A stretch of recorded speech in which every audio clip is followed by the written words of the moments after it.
Have you ever had two parts of your life, or maybe even two friend groups in your life that you have always hoped would never actually meet one another? When I was in college, the campus ministry that I was a part of, we were on campus and we kind of did our own thing, but we were basically sponsored and sort of oversaw and seen by the local congregation kind of further into town. And for the most part, although our ministries were connected, the college students did their own thing, had their own services, had their own stuff, and then the older folks at the congregation did their own thing and had their own stuff. And we interacted very briefly. And we kind of liked it that way. But on Wednesday nights, we would have Bible studies, and the members of the congregation were very generous that they would take turns providing meals for us. So we felt like out of a show of, gratitude, we kind of ended up opening up our Bible study and saying, well, if some of y'all want to come hang out with the college students and feel young for a moment and, have Bible study with us, I guess we'll let you have it. We felt like we were having pity on them. Well, they liked that. They liked doing that. And they would come and they'd bring food, and then they would come and hang out with us at Bible study. And, of course, at that moment, all of us college students made sure that we put on our best behavior and put on our nice show of, look at us, we're just such good college students and so pious and studious. And, after this, we're just going to go right home and say our prayers and go to bed. But, of course, after the Bible study, after dinner, we would just wait at the window for the last of the, older folks to leave. And then we would turn and say, okay, what bar are we going to go to? And we always thought we were being really sneaky. And so on this particular Wednesday, all the congregation members, they all left, and then we said, okay, where are we going to go? And someone suggested that we be, extra naughty and said we should go to Smokin' Josie's, which is exactly as the name suggested, the seediest, smokiest bar that we could have thought of in town. And we thought, yeah, let's do that, So anyway, we pack up, we all go to the town square, we go to Smokin' Josie's, you open up the door, and out flows just billows of smoke and honky-tonk music, and we walk in, and what is the first sight that we see? But there at one of the tables, the pastor and basically the entire altar guild sitting around. The 85-year-old chairwoman of the altar guild, I think, was having a Jaeger bomb. And so there we go.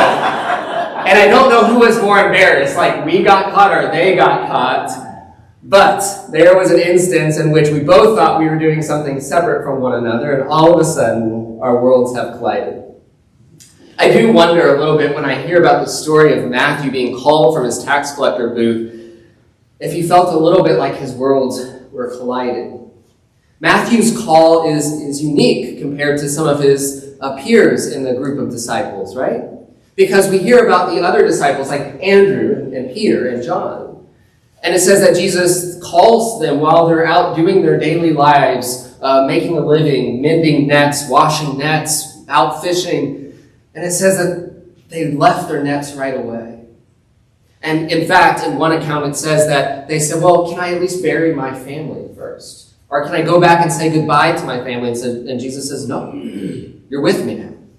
You're leaving everything behind. You're leaving your job behind. You're leaving your friends behind. You're leaving your family behind. You're leaving your hometown behind. You are coming to live a whole different life with me. Matthew's call, though, is slightly different. Matthew does indeed leave the tax collector's booth. And we don't know much about what Matthew was thinking or going through, but maybe it's a possibility that Matthew was looking for a way out. I think some of us, many of us, experience encountering Jesus that way. Jesus finding us somewhere where we feel trapped, or that we feel like our life is being diminished, or we feel like our life is being sucked out of us. And Jesus is often offering us a way out. And so Matthew takes this way out, follows Jesus. But notice the next line. Matthew doesn't get very far. It says later that night, now Jesus and Matthew are sitting around a table of tax collectors and sinners. Matthew doesn't leave his old friends behind. He doesn't get a new friend group, a new community right away. He doesn't leave town right away. He doesn't leave the criticism that he would have gotten time and time again from religious leaders. He doesn't leave any of that behind. Other than having dinner with Jesus, which is a big difference. Other than that difference, Matthew's life kind of looks the same. He's still having dinner with tax collectors, with his fellow coworkers, with his group of friends. And he's still getting criticized with the rest of his friends about being a tax collector, even though I'm sure he's thinking, hey, look, I'm not one of them. I left. I'm with Jesus now. I've left my tax collecting days behind me. But the Pharisees are just seeing a table full of tax collectors. Jesus gets criticized by the Pharisees too for letting these worlds collide. Jesus, likely a Pharisee himself to some degree, a religious leader, preaching a new kingdom, is criticized because Jesus is not allowing these worlds to stay separated. He's muddying the holiness of the Hebrew people with these traitors, these tax collectors, these sinners. And sinners, when we read that in the sort of Hebrew mind, doesn't always just mean morally sinful. Sin was also a category for Jews that just meant that you were not one of us. You didn't quite meet the ritual purity laws to be one of us. And the prophet Hosea, too, is criticizing his own people in our first reading. He says, you are so caught up in this system of sacrifice, this system of temple worship, that you have forgotten that what I desire is mercy, not sacrifice. And we should understand that that system of sacrifice, that system of temple worship in the Hebrew people's mind was a system of holiness. They presented they presented at the temple, they presented sacrifices, they presented themselves even after they were ill or after they've been cured of leprosy to be declared holy again. Because the Hebrew people from the beginning of the covenant were always supposed to be a people that were set apart. That was what holiness meant, being set apart from the world. So this is why they followed these purity laws, these laws about washing, these laws about eating, these laws about sacrifice, so that they could be set apart. This is not a bad thing per se. But what Hosea and I think Jesus are both pointing at is that set apartness had forgotten its purpose. Jesus shows us the purpose in today's reading. So the Pharisees are getting mad at Jesus. You're hanging out with the wrong crowd. These people are not set apart like us. And Jesus reminds them, he quotes Hosea. He says, remember, I desire mercy, not sacrifice. And Jesus shows them what that looks like. Jesus shows them what real set apartness, what real holiness looks like. He goes on to touch the dead daughter of the leader, to heal. He allows himself to be touched by a woman who is herself ritually impure, to bring healing.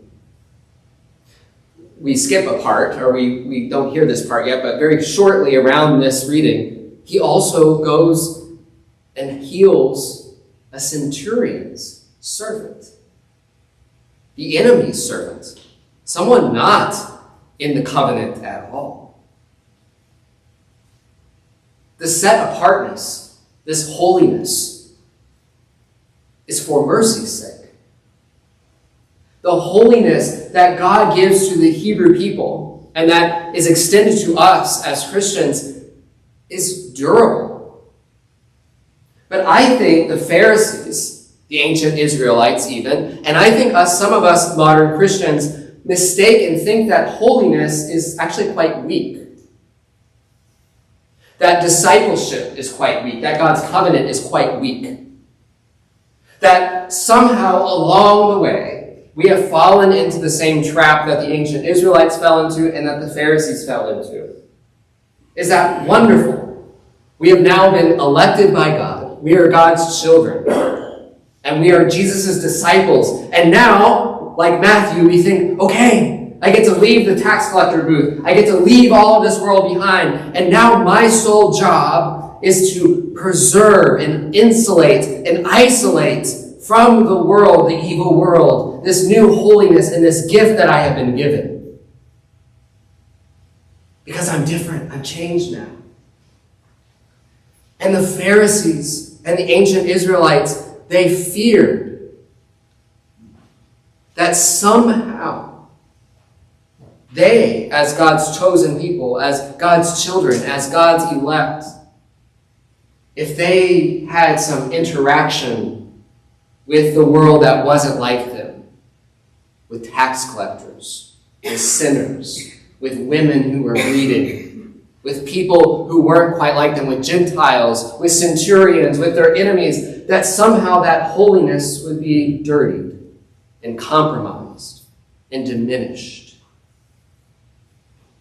And we have modern Christians that believe this way too. Much of our own sort of nation's religious landscape is built on that idea, that sort of Puritan ideal, that the objective of discipleship, of Christianity, becomes an inward-facing purity project for us Christians to remain set apart from, set against the world, so that we can get our spot into heaven.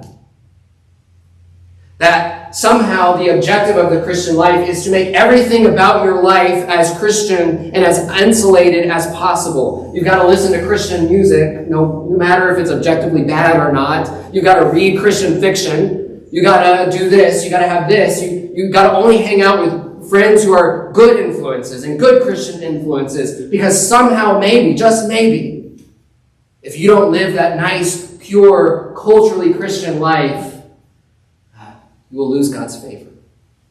You won't be as holy. No.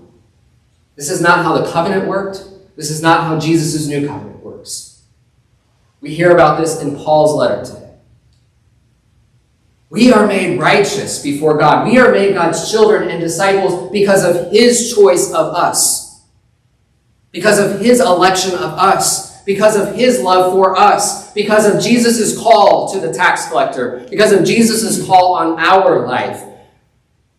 And it doesn't get dirtied or degraded or compromised because we continue to live in the world and have our worlds collide. Sometimes, and even with our sort of medieval sensibilities, we have gotten into the mind that the holiness to which Christians are called is this kind of asceticism of being weird, right? Of being some shoeless man wandering in the desert eating crickets, right? Kind of a John the Baptist model. But Jesus was not John the Baptist. And Jesus did not live a ministry like John the Baptist. Or to go create some sort of commune somewhere and wear weird clothes. Or not listen to modern music, or play modern instruments, or to not drink, or to not dance, or to not watch this thing, or do this thing, or to have a family that looks like this thing. And basing the entire distinction of who is Christian, or who is a good Christian, who's a bad Christian, on those things?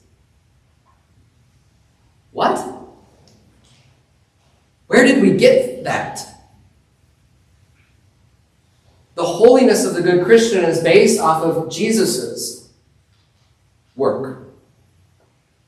Now, that doesn't mean that we get to do anything that we want, but we get to start asking critical questions about what is truly in this world that we have to reject. Selfishness, violence, pride, arrogance, sure, reject that. What you wear, that's ridiculous. That's absurd. What you watch on TV? No. But here's the more important thing. This good news of Jesus Christ, and it is a sad thing. It is heartbreaking to me as a pastor that we have Christians, our fellow Christians, who are so afraid of whether they're going to get a spot in heaven or not, that they are now isolating themselves from the world. This is not the Great Commission. We preach good news that you have been saved by faith through Jesus' grace and election alone, so that you may not fear.